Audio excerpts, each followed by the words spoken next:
Thank you so much for joining us for this session, Winning Strategies for WalkMe Content.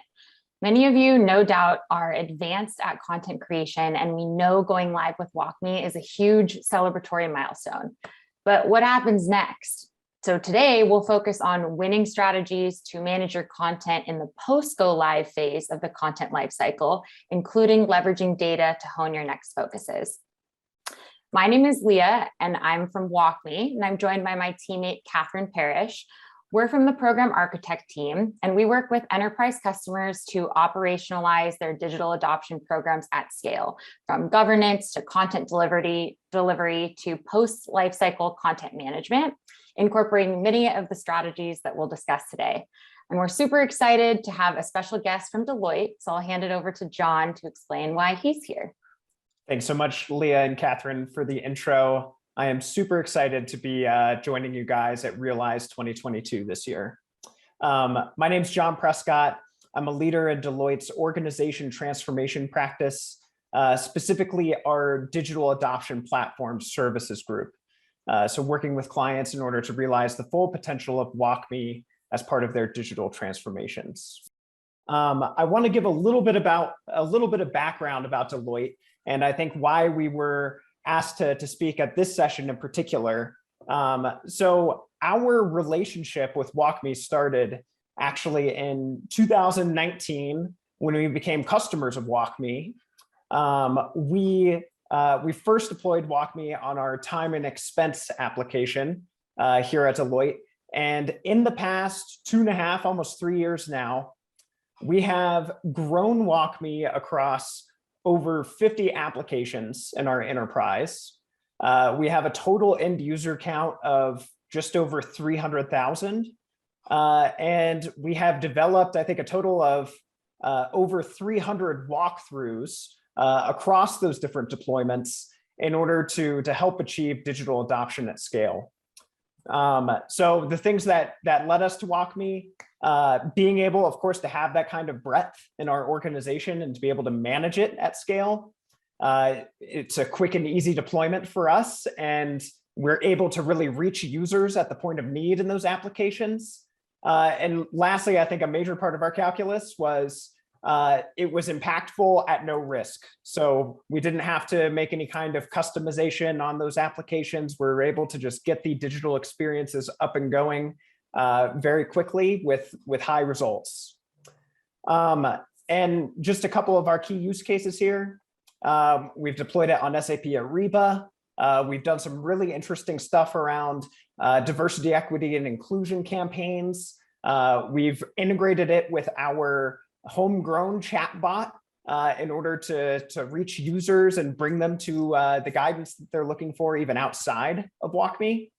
And then also we've put it on Salesforce and really improved the onboarding experience with our internal instance of Salesforce, connecting folks with help resources and other quick tips to improve adoption.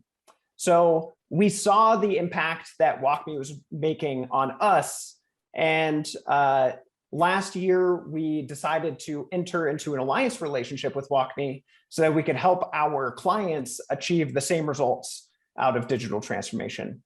And so we've partnered with some of our folks that brought it to Deloitte and stood up our own services group to help our clients achieve those same results. I love that Deloitte started as a WalkMe customer and really has that real world experience of running and implementing things as a center of excellence.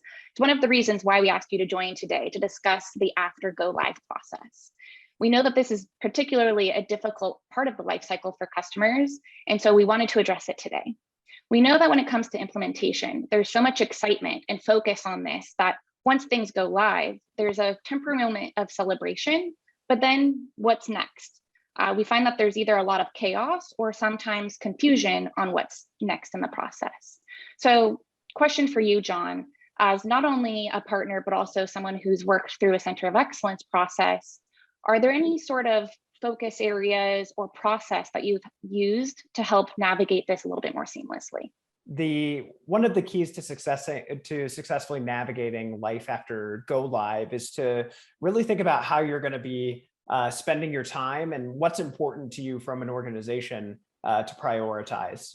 The way that we think about it and the way that we coach our clients to think about it is in terms of 4 main focus areas.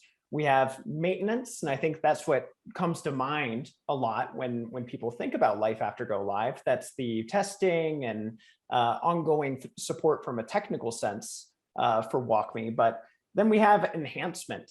So improving what you previously published in order to address new feedback or new guidance as that comes through. And then we also have growth. So thinking about, as you identify new adoption challenges, ongoing development of WalkMe in order to address those challenges.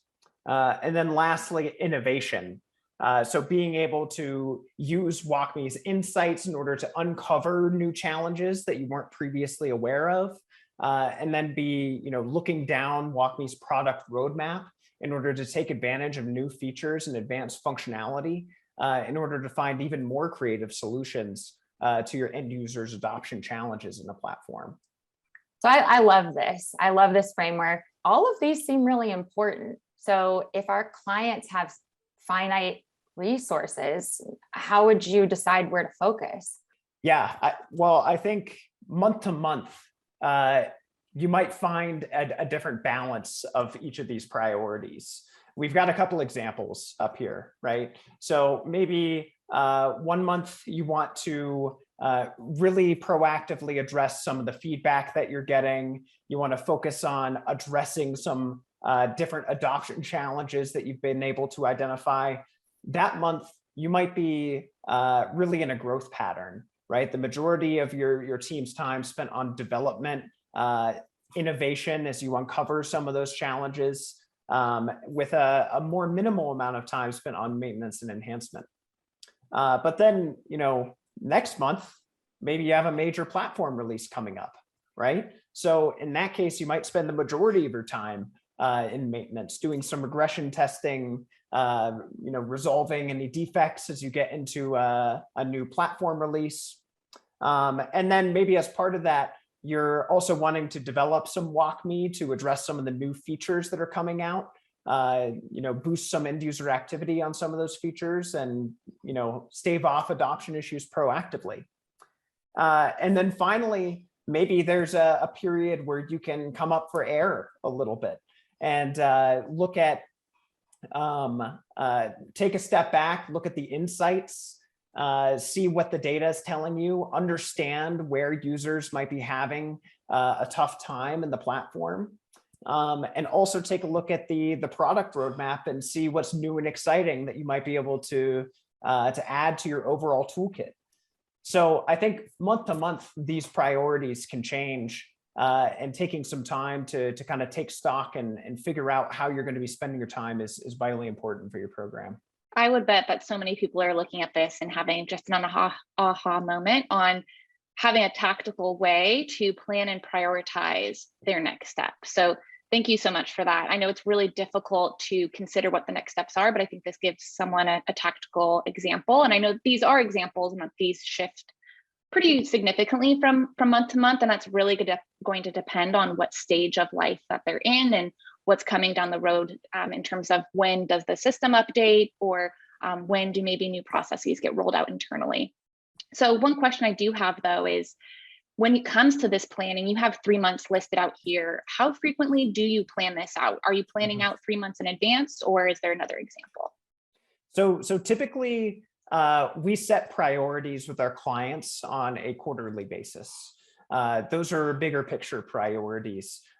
Taking a look, down the timeline. What are our major milestones coming up? What are the important priorities for the broader organization?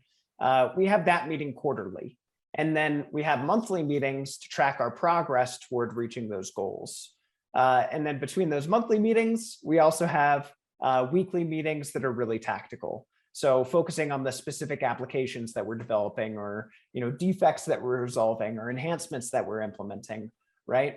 So I think establishing that kind of cadence, a quarterly strategic meeting, monthly progress meeting, and then a weekly status meeting is a good direction to start with. Thanks for that tactical advice, John. Another question is, with these meetings, whether on the weekly, monthly, or quarterly cadence, do you find that the entire team comes, or do you have subsets? The way that we think about it is having a solution owner, a WalkMe solution owner. This is the type of individual that's really shaping the strategic vision for WalkMe success, managing intake and prioritization of the overall priorities for the WalkMe program, escalating needs and issues, assuring quality, and then managing the WalkMe contract at the end of the day. And this is the type of individual that we see attending our quarterly cadence and potentially our monthly as well. We have our functional leader profile. This is the individual that is really developing solution requirements, unpacking pain points, making sure that we're on track for meeting those bigger picture priorities, right? And that's the type of person that might be there on a monthly or even weekly cadence as well. And then lastly, we have our WalkMe developer. So last but not least, I should say, the WalkMe developer, critically important. This is the person that's going to be building and testing content, informing solution design, managing the editor configuration. Definitely there for the weekly meetings, potentially monthly as well. I think it's good to get them visibility into the overall program goals. That way we understand the why of what we're creating. Thank you, John. This is super helpful. So let's say you have all of these people, they have the skill sets, you have the headcount. Many clients have seemingly constant change management initiatives that are new, right? New features, new applications getting brought on board, new project potential. And I think earlier you used the phrase come up for air. A lot of times, some of our clients can't really come up for air, and they're saying we don't have time to focus on the post go live. And there also might be a lot of leadership pressure. Maybe they have key senior leaders very keen on prioritizing reach and expansion over revisiting old content. So from your perspective, what are some of the risks of not prioritizing managing post go live support? Yeah, I mean, I think there's always a focus on getting to implementation, right? But think about where Deloitte started, right? Just as a case study. I mean, we started with our time and expense app, and we've since grown it to support 50 applications, right? And it's now a major pillar of our digital transformation strategy. I think the results, they can be very, very impactful. We have reduced the amount of training hours required for our internal audit application pretty significantly, and seen a lot of other really tangible benefits across a lot of our other applications as well. I think thinking of post go live maintenance not as like a tail state to a journey, but rather that is the journey, right? Everything that comes after that initial implementation is really valuable to unlocking the full potential of something like WalkMe that has enterprise applicability. I really like how you said that, not looking at it as something separate, but as a part of the holistic project. That makes a lot of sense. And I think that's a good shift for the attendees on this call. One more question I personally get a lot is about the people behind this maintenance strategy, and also a little bit more tactical. So people ask, how much time should each of these individual roles be spending on the post go live part of the content lifecycle? So do you have any recommendations if you were to get that question? Yeah, I think one thing that we help our clients to think about when they ask us this question about how much capacity they need to allot into these roles. Is it a full-time role? Is it multiple full-time roles? Is it a partial role? Right? I think what we try to help them think through is what their ambition is as an organization. If your main priority is maintenance, right? Maybe we had a really thorough implementation, and you're really just interested in keeping that content, keeping the lights on, right? Then I think that the resources that you need to devote to it are going to look different than if your ambition as an organization is to be growing it rapidly, addressing, the ongoing feedback from end users and potentially expanding it onto new platforms, right? So I think I hate to give that answer, but it depends ultimately on what your vision is for WalkMe and your program. I think if maintenance is a core priority, then you're going to want to veer more toward the technical balance of the skill set. But if you're looking at it a little bit more programmatically and wanting to incorporate it into your digital transformation strategy, then you'll need some of those more program management skills thrown into the mix as well. I think that makes a lot of sense, right? Not necessarily super rigid, flexible, and in alignment with like those pie graphs, how you're planning what your post go live focus is month over month, quarter over quarter. So as a part of your post go live strategy, one thing we want to make sure we're focusing on is using data, right? A quantified approach to content maintenance, et cetera. So John, how would analytics form a part of your post go live strategy, your own and as you've advised to your clients?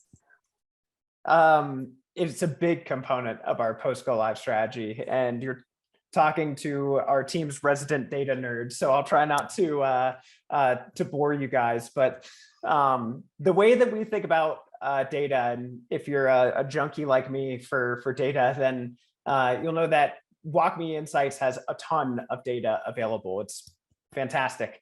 But I think the first step is to ultimately define the metrics that matter to your program, given all that constellation of data out there, so that you can really hone in on those kind of key performance indicators for your overall post go live program. The way that we think about the metrics that matter are in terms of activity, fluency, and support. So activity representing are users accessing the application, and are they actually getting in front of the functionality that we want them to? And we might use metrics like the number of sessions or the duration of their sessions as overall indicators of that metric. Fluency represents if users are performing the intended functionality successfully. So not just are they getting in front of it, but are they actually doing it as intended, right? And we might look at duration for key process completion or number of key processes as general success metrics in that area. And then we also look at support. So are users relying on outside support in order to perform intended functions? So we want to look at help desk data, support ticket data, intranet resource clicks to get an understanding of if they're able to be self-sufficient in executing a key transaction in our platform. Depending on how they fall and the goals that you set against these metrics, that's ultimately going to inform and shape how you set your priorities month to month, quarter to quarter, week to week, right? And understanding the balance of time that you need to allocate to each. John, I love that you've put metrics into 3 different buckets. I think that makes it very easy to follow that process. And I see here that within activity and fluency, a lot of these metrics listed could be provided from WalkMe itself. But in areas that maybe either that data is preferred from their own internal data sources and or something like the support metrics listed are owned by outside teams. In my experience, and I know in Leah's experience, sometimes WalkMe teams have harder time obtaining that information because they have less governance or influence over the teams that own that data. Do you have any real life experiences of 1, being able to obtain that data, and then 2, how you use all 3 of these pieces together? Yeah, actually, I have a really cool example. So on one of our projects, we were trying to get a sense of what our next development priority should be by looking at help desk data. So we were looking at the tickets that had been submitted on a B2B platform, right? That was based in Salesforce. And what we found was, after looking at the different ticket categories, that there were essentially like 2 categories of tickets. There were technical support oriented tickets, which we couldn't necessarily address with WalkMe, that had to do more with the platform. But then there were also tickets that started with how to as the ticket type. And these were examples of users specifically asking for help along the way. They were looking for instructions on how to complete a particular transaction in this portal, such as how to add to your shopping cart or how to check out, right? And for these examples that we ultimately got a sense for where users were asking for the most help.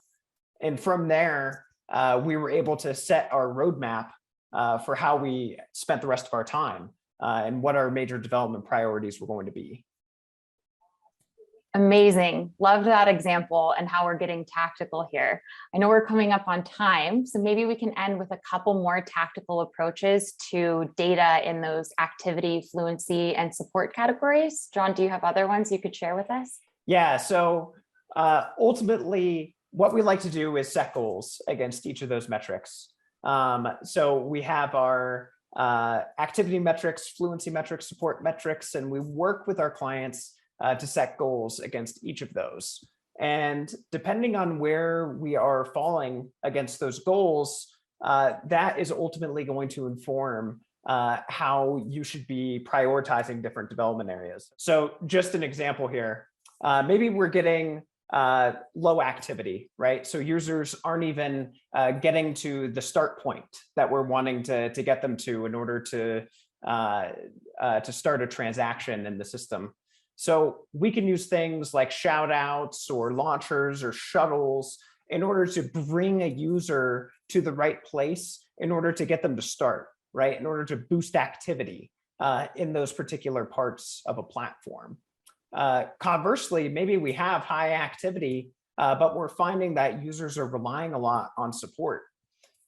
We can think about broader solutions there, but I think one immediate fix that you could do is bring the support into the platform. So you might use a resource in order to help get the users to get that support faster, right? So that they're able to continue. And then I think on the right-hand side here, all the way, maybe you're kind of at a middling point where you're not quite sure where to take your metrics. You're not quite sure what exactly they're telling you in each area, because you're kind of hitting a middling point. So I think in that case, that would be a great opportunity to use surveys in order to open up a channel of feedback with your end users and see what they're saying as they're moving through the system itself. So I think just really tactically, because I know we're at time, I want to give you some quick tips. So for maintenance, okay, make sure to get ahead of platform releases. If you know one is coming up on the horizon, take a look at the release notes, get into your testing environment, and prioritize the affected pages that are going to change. You can triage the others based on some sample testing results and understand where you might want to spend more time. But if a page is changing, you can prioritize that for your testing. For enhancement, you've probably heard it a lot. In other sessions, you'll probably hear it again, but use goals. They are great for understanding if your WalkMe applications are successful in helping users reach where they're trying to go. And if you're seeing low goal progress, then that might be an opportunity for an enhancement. Growth, I would say establish an intake process to help gather some initial requirements. Have in your help desk or your help ticket form, maybe include some questions that can help you as you work to build a walkthrough or another application in order to address that need, for instance. And for innovation, define metrics that matter, really incorporate insights into your road mapping activities, and try to think proactively about solutions, not just in reactive mode, but how you can really tap into the new features on the roadmap and get creative with your solutions. So Leah and Catherine, it was great getting the chance to speak with you. I hope everyone has a really fun Realize event. And I will pass it off to you to talk about what's next. Thank you, John, so much for sharing yours and Deloitte's story. Catherine and I know that this is a really, really important conversation to be having. A lot of enterprise level customers are struggling with this. as a part of their maturity. So thank you again. And for those of you who enjoyed this session, there are more sessions tomorrow that will pique your interest. So take a look at the agenda, and we're looking forward to seeing you again soon.